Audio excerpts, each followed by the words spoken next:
My brothers and sisters, my dearest children, today happened to be the day in which the Imam Council of Canada, along with the Justice All, one of the advocacy group, have decided to focus the Jumu'ah khutbah on the Orange Day, which is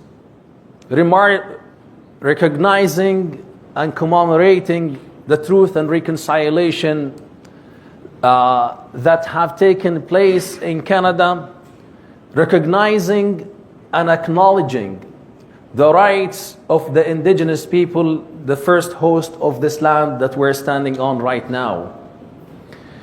Acknowledging the fact that the indigenous people have been treated unjustly.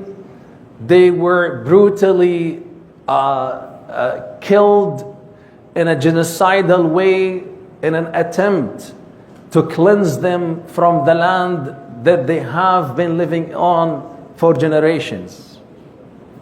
That genocidal war took place in a very dark time, not in the history of our country, but in the history of humanity, when colonialism was an ideology exercised by certain nations on earth who have felt being mandated, quote unquote, to occupy or colonize nations and lands for the purpose of establishing life in these lands. It happened to the indigenous people. It happened also to the Muslim Ummah prior and post of the collapsement of the Khilafah. And both the indigenous and the Muslim nation in large have suffered a lot from this ugly ideology of controlling other nations for no legitimate reason but to utilize their resources and to suck the blood of the people who are living in that land. This happened in a dark time of our history, in a dark time of the history of humanity. Millions, not thousands, as it is claimed, of indigenous were killed. The reality, the matter of the fact, there was a civilization established in North America by the indigenous people in the two America, North and South. But when the white colonialists came to these countries, they brutally have killed thousands, hundreds of thousands, if not millions, and exercised the same systematic colonizing strategy to root out the indigenous from their own land. They had the upper hand by force and used the power to kill as many people as possible. They also have deliberately cut the sources of food for the indigenous people to prevent them from being able to flourish and sustain their living. They also have deliberately spread the diseases among them to cause death to them. As I'm speaking to you, you can draw the parallel between what happened to the indigenous people and what is right now happening to the people in Gaza.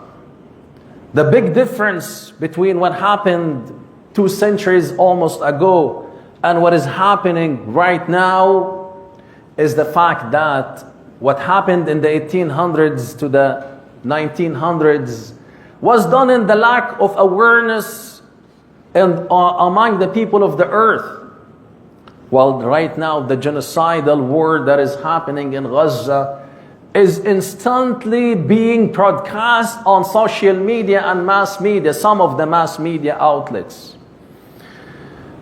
Maybe some of you have watched the news this morning and we kind of become accustomed to seeing this, and unfortunately we become desensitized to watching this in news of every day. The Israeli aggressive force, the genocidal force, have bombarded concentrated gathering of civilians who were forcefully asked to concentrate in certain areas that are designated by the Israeli army to be safe, killing up to 50 people. Majority of them are children and women. The killing of those who are trying to get food for the children is becoming a norm, between 50 to 100. That's not alarming. If the number goes beyond, the media outlet becomes outraged. This is how pathetic the whole world has become. Yes, we understand 2 centuries or 200 years ago, it was permissible or possible to hide such an ugly fact and act, but one cannot justify it and able to find a reason to why in the most civilized era for humanity, when whatever happened in any corner of the world is seen by the rest of the whole world, we're still seeing a genocidal war taking place. This day represents a fact of a child who was stripped from her orange shirt when she went to school. And let me give you an idea of what happened in our loved Canada 200 years ago. There were a large number of students who were forcibly taken away by the government of Canada, allying with the churches at that time, to force them go to residential schools. In these residential schools, the mission, the target, the goal was to assimilate these children and make them lose their identity, exercising genocidal cultural act. During these brutal, dark ages of our country, many children were forcibly exposed to sexual assault, physical abuse, to the extent that almost 20,000 of them were killed during this era. Every once in a while, we hear in the news about the discovery of new unmarked mass graves for children that they were buried at that time and no one knew about them. This is how dark and ugly what was happening about 200 years ago. What is really sad is there are almost 186, close to 200 maybe, children in Gaza were killed during the last 2 years as a result of this brutal war. It is happening in front of everyone. The United Nations, the Security Council, the International Justice Court. And what makes things even more sad and make us sometimes unable to find words to describe our feeling of helplessness and powerlessness and our anger into the leadership of this world, who have become so stink that no one can handle to see them anymore on media outlets and the news outlets anymore. All of you, or some of you maybe, and I hope you're following what's happening. Netanyahu, this criminal who's supposed to be behind bars, was doing a speech to the United Nations Assembly. And when he attempted to stand on the podium to speak, majority of the attendees left the hall to send a very clear and strong message to him and to his puppet, the leader of the United States, that no longer you are going to fool us with your lies. Not too long ago, this clown made his way to the Congress of the most powerful nation on earth and gave a speech and was interrupted almost 50 times with applauses and cheers for the lies that the majority of the attendees know that they are lies. Nowadays, the masses of the universe are saying to their representatives, enough is enough. Your stink is getting too much that we are unable to handle you. This is it. Enough is enough. This is why you're seeing right now countries who are saying we need to acknowledge that there is a genocidal war happening in the 21st century. There's something happening in front of the whole world. There's someone or entity that is continuously avoiding and ignoring the rest of the world rules and standards and morals and principles and values. This is, walillah alhamd, making the masses of the world acting. You probably have heard lately of the group of ships who have, despite of many attempts in the past for the Israeli forces to prevent them and stop them in the international water from reaching the Gaza shores to deliver food and medication and supplies for these children who are dying. Again, I can't help it but to just express my helplessness and anger as I was watching this morning how the children of Gaza, who as a result of the war are getting to a level of suffering that it is shameful literally on humanity to see it happening and not doing anything about it. They were reporting a story of a child who was laying on the ground. And I saw, and the camera zoomed on the ants, the insects coming to this child who's paralyzed after a tank shelled him and his own father when they were trying to rescue some of the belongings of the house so they can take it to the rest of the family where they're mislocated in one of the tents. The father was killed instantly.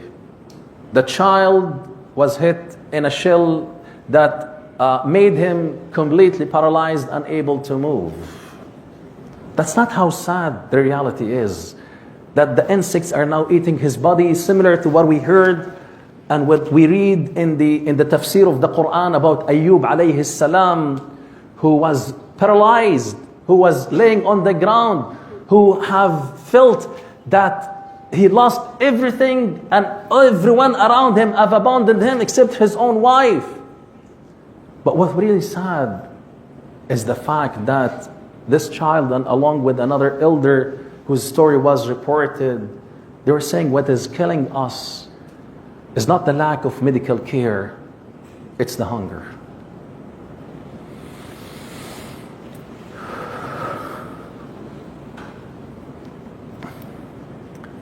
It's the hunger that is killing them. It's the lack of the necessities of living, my brothers and sisters. And that's happening again in the awareness, 100% of the leadership of the whole world, including our leadership of the Muslim Ummah, who happened, by the way, to meet not too long ago with the leader of the superpower of the earth. And he again fooled them and lied to them and made them walk away with comfort and satisfaction that soon the issue of Gaza will be resolved and the war will be ending. Well, how big of a liar you are. The Prophet ﷺ said to us, ثلاثة لا يكلمهم الله يوم القيامة ولا ينظر إليهم ولا يزكيهم. 3, Allah Azza wa Jal will not address them in the day of judgment, would not be looking at them and would not make an ease and comfort to them in that difficult day. Among those is Al-Malikul Kadhab, the person of authority who is lying and deliberately continue to make lies. So we say to the American people who have already felt the stinkiness of their own leadership, who have already exposed the lies of their own leadership, we say to them, we feel sorry for you, our hearts are with you. Because I continue to repeat it over and over again, I personally believe in the American dream. I am in the same trench with every American who's suffering in the streets of America. I am with every parent who's struggling to pay the mortgage for their homes. I'm with every family who's struggling to maintain a decent level of health care for their own families. I'm with every Latinos, and I hope that you have watched the news again this morning to see the Latino mother being kicked on the ground by the guards as she was pleading to the guards to not to deport her own husband, because if he goes back to where he came from, he will be killed.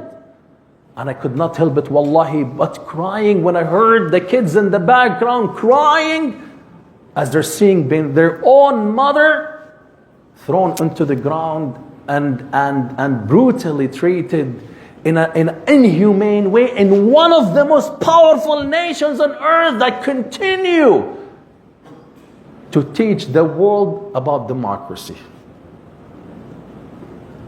This is the ugly reality we're living in. What's even uglier is to know that after the Truth and Reconciliation we had in Canada, which we all were happy with and so proud of our country for doing so, we continue to see that the indigenous people continue to suffer in their life. Though being 1.8 million constitute about 5% of the population of the earth, 35% of those who are unhoused in Canada are indigenous people.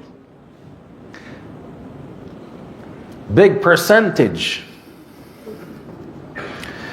54% of the children with the foster care agency are indigenous children. Majority,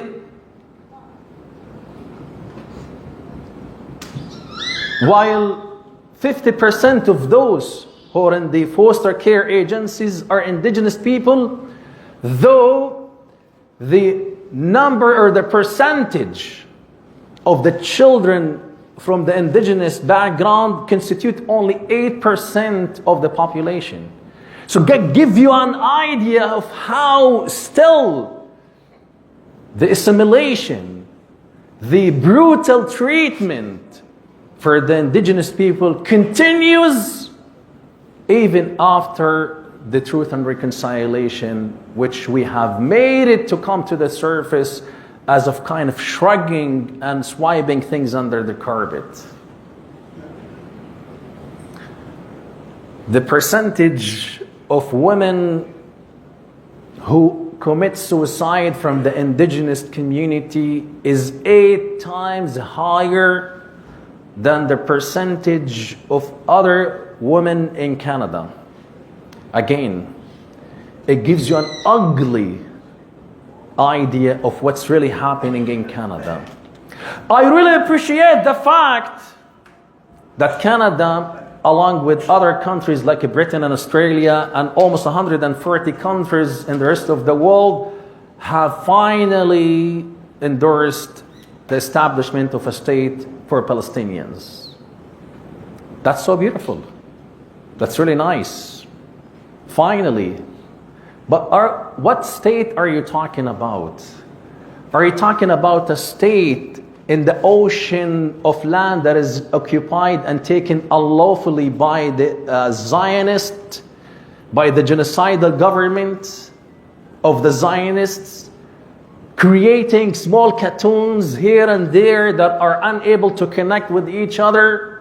Just like what happened with the indigenous people being pushed to reserves in different parts of the country, and still make their livelihood very difficult, as it is the case with the Palestinians who are living in their own villages, disconnected from the rest of their family members by walls that have divided them into small pieces and pieces. Are you not aware of what he just said? This man who should be arrested according to international laws, who said to you clearly in the Assembly of the United Nations that he's not going to stop the war. He's not going to allow a state for Palestinians to be established. Well, if you were to truly be honest about what you say, first of all, work on improving the quality of living for the indigenous people, the true hosters of the land we live in.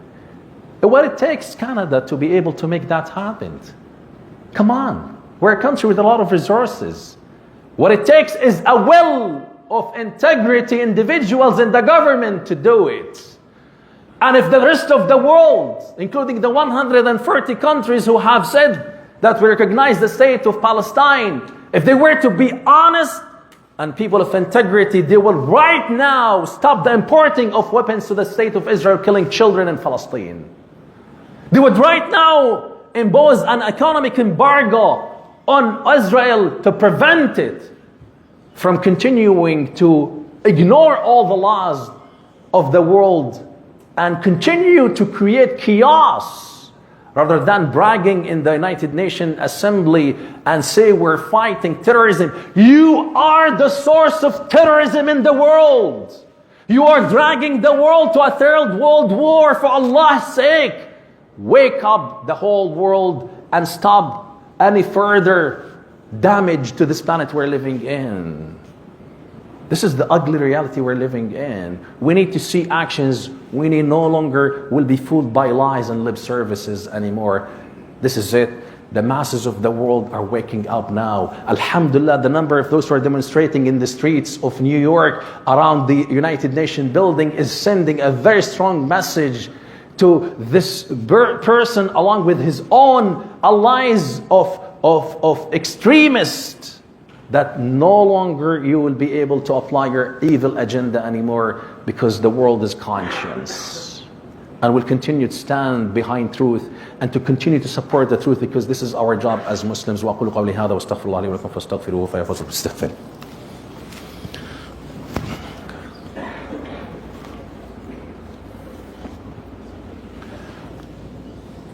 الحمد لله نحمده ونستعينه ونستهديه ونستغفره ونعوذ بالله من شرور انفسنا وسيئات اعمالنا، من يهده الله فهو المهتد ومن يضلل فلن تجد له وليا مرشدا. ان الله وملائكته يصلون على النبي يا ايها الذين امنوا صلوا عليه وسلموا تسليما. اللهم صل على محمد وعلى ال محمد كما صليت على ابراهيم وعلى ال ابراهيم، وبارك اللهم على محمد وعلى ال محمد كما باركت على ابراهيم في العالمين انك حميد مجيد. اللهم ان عبيدك ابناء عبيدك ابناء امائك نواصينا يا رب بيدك، ماض يا رب فينا حكمك، عدل فينا قضاؤك. نسألك اللهم بكل اسم هو لك سميت به نفسك، أنزلته في كتابك أو علمته أحدا من خلقك أو استأثرت به في علم الغيب عندك بأن تجعل القرآن العظيم ربيع قلوبنا يا رب. اللهم اجعله جلاء لهمومنا وأحزاننا يا رب العالمين. اللهم إنا نجأر إليك ونتضرع إليك ونستغيث بك في هذا اليوم الفضيل وفي هذه الساعة المباركة. نسألك في بيت من بيوتك بأن تفرج هم وغم وكرب المسلمين في مشارق الأرض ومغاربها. اللهم ارحمنا واحقن دماءنا، فك أسر أسرانا، وداوي جرحانا ومرضانا، واطعم جوعانا. اللهم وشافي مرضانا، اللهم وأحسن ختامنا. اللهم نسألك بأن تفرج هم وغم المكروبين في مشارق الأرض ومغاربها. اللهم نسألك بأن تمن علينا بالصلاة في المسجد الأقصى آمنين مطمئنين فإنك على كل شيء قدير. وفقنا لنصرة دينك والوقوف الحق فإنك على كل شيء قدير. وصلى الله على سيدنا محمد وعلى آله وصحبه أجمعين وأقم الصلاة.